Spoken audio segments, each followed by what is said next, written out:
దేవుడు ఎవరికి నిత్య జీవం ఇస్తాడు? బొమ్మలకి ఆరాధన చేసేవారినైనా క్షమిస్తాడు దేవుడు, గాని క్రైస్తవులను మాత్రం దేవుడు క్షమించడు. వారికి నిత్య జీవం ఇవ్వడు.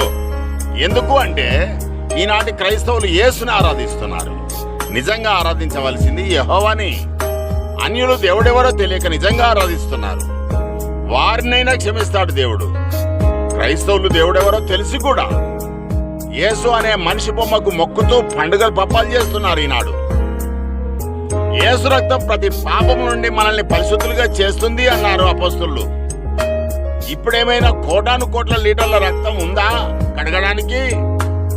అలా కాదు ప్రియమైన దేవుని వారలారా. యేసులో దేవుని మాటలు ఉంచాడు యెహోవా.